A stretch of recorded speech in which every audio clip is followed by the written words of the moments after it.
Na aula de hoje nós vamos falar sobre o losango, mais um da família dos paralelogramos. Vamos perceber que estas quatro primeiras propriedades, se vocês observarem, está escrito aqui com a palavra paralelogramo, porque eu copiei lá das propriedades do paralelogramo, porque essas quatro propriedades elas vão acontecer no paralelogramo, que foi o nosso primeiro da família dos paralelogramos.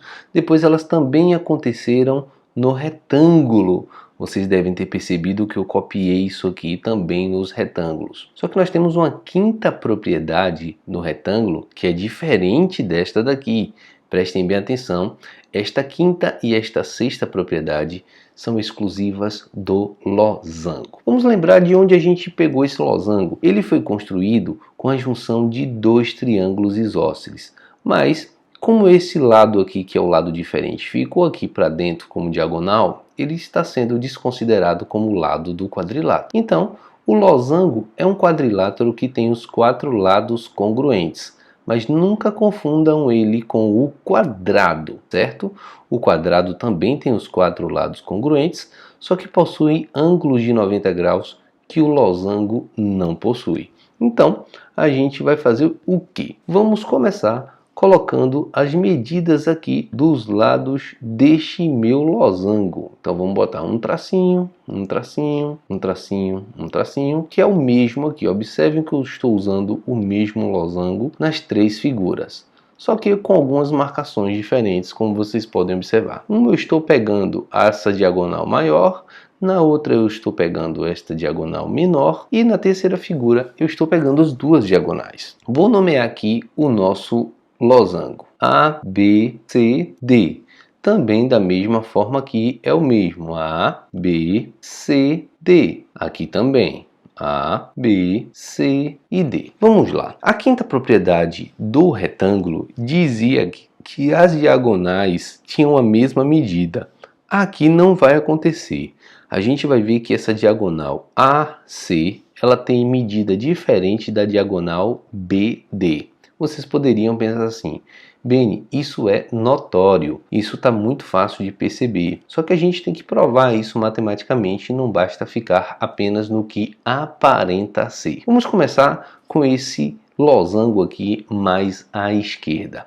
Nós sabemos que essa diagonal AC ela pertence tanto ao triângulo de cima, o triângulo ABC, e o triângulo de baixo, que é o triângulo ADC. E eles são congruentes pelo caso lado, lado, lado. Eles têm os lados aqui todos de um tracinho só, certo? Um tracinho. E esse lado interno, como é comum, dois tracinhos. Então, eles são congruentes pelo lado, lado, lado. Então, quer dizer, se eu já consegui provar que eles são congruentes, os ângulos internos também são congruentes. Vou chamar isso aqui de A, vou chamar isso aqui de B, vou chamar isso aqui de C. Então, o ângulo que está de frente, oposto para os dois tracinhos, é o B. E aí você ficaria na dúvida, qual é o A e qual é o C, já que está entre um tracinho e dois tracinhos. Vamos perceber que vai dar a mesma coisa. Eu poderia colocar ou A aqui ou C. Vamos chamar aqui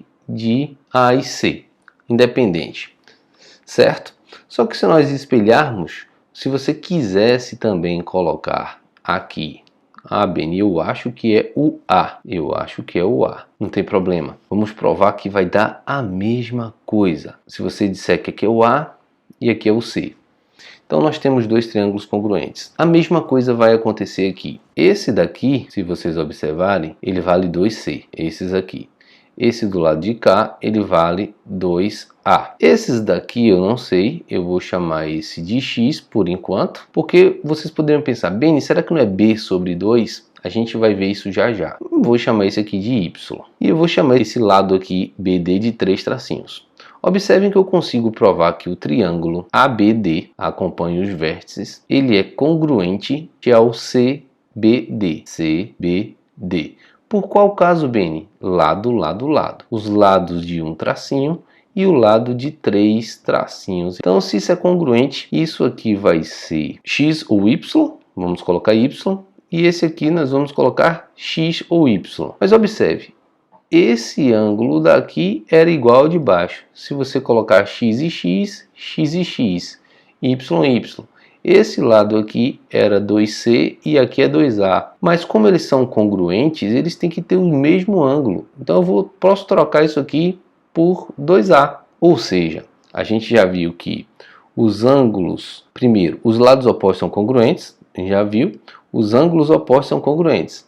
Se aqui é 2A, do outro lado aqui também tem que ser 2A. Então, se aqui era A e A, em cima vai ser B e B. Então, a gente já adiantou algumas coisas aqui e nós já fizemos, inclusive, a sexta propriedade. Eu não sei se vocês já perceberam. Sexta propriedade está bem grandona aqui, ó. Diz o seguinte: as diagonais de um losango pertencem às bissetrizes do ângulo interno. Para quem não lembra, o que é uma bissetriz? Bissetriz, aqui nós temos um ângulo. A bissetriz é um segmento que divide esse ângulo em duas partes congruentes. Digamos, se eu tenho esse ângulo AOB. Se esse ângulo AOB medisse 30 graus, esse MOA seria 15 e MOB seria 15 também. Então é isso que é bissetriz. Divide o ângulo em duas partes iguais. Isso aqui já provamos a sexta propriedade. Isso acontece em todos os paralelogramos, Beni? Não, pessoal. Observe que eu não falei isso nos outros. Isso não aconteceu nos outros. Só está acontecendo aqui no losango. Deixa eu ver se eu consigo mostrar aqui para vocês. Não está dividindo esse ângulo aqui de 90 graus em duas de 45. Nada garante isso. Isso não foi dito anteriormente para vocês.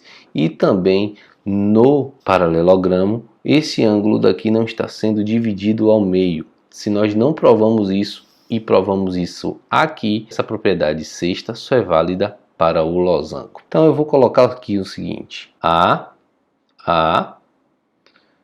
Vamos chamar esse aqui de 2B para ficar mais fácil, porque aí eu chamo esse pedacinho de Bzinho. Isso aqui também vai ser A e A. Lembrem-se, os ângulos opostos de todo paralelogramo, ele é congruente. Então, e aqui também B e B. Então, essa é a nossa primeira novidade. Essas diagonais, elas são bissetrizes dos ângulos, ou seja, divide o ângulo ou estes ângulos ao meio. E aí, nós temos a quinta propriedade que quer provar o quê? As diagonais desse losango são perpendiculares. Para quem não lembra o que é perpendicular, anote essas palavras aí, ó. Perpendicular. Perpendicular são duas retas concorrentes, ou seja, que se cruzam formando 90 graus. Duas retas se cruzaram formando 90 graus, elas podem ser chamadas de perpendiculares. Então ele está dizendo que essas diagonais aqui formam 90 graus. É fácil perceber que o segmento AC, isso é um segmento. E o segmento, uma reta, ela forma como ela é reta, ela forma um ângulo raso de 180 graus. Ou seja, o ângulo A, vamos botar um M aqui, AMC, se eu botar esse aqui AMC, tem 180 graus. Isto daqui está dividido ao meio. Então, 90 graus para um lado, 90 graus para o outro. Como vocês poderiam me perguntar assim, Benício, como é que você sabe que este segmento divide o ângulo à metade? Ora, porque este triângulo 1, que eu estou colocando aqui para vocês, ele é congruente ao triângulo 2. Então, o triângulo 1, ele é congruente ao triângulo 2, pelo caso ALA. ALA. Ângulo Azinho, lado, um traço, ângulo Bzinho. Ângulo Azinho, lado, um traço, ângulo Bzinho. ALA. Na verdade, todos esses quatro triângulos aqui são congruentes, porque todos eles vão obedecer a esse caso ALA daqui de cima. Ângulo Azinho, lado, um traço, ângulo Bzinho. Olhem os triângulos aí. ficou um pouquinho poluído, mas anotem isso daí. Então a gente conseguiu comprovar todas essas 6 propriedades. Lembrando que as 4 iniciais, elas aconteciam também no paralelogramo, que foi nossa primeira figura, no retângulo, que foi nossa segunda figura. O retângulo, ele tem uma 5ª propriedade, que é só dele. O losango tem uma 5ª e uma 6ª, que é apenas dele. Anotem isso direitinho, que vai fazer um bem danado quando nós formos trabalhar na prática. Valeu, galera, e até o nosso próximo quadrilátero.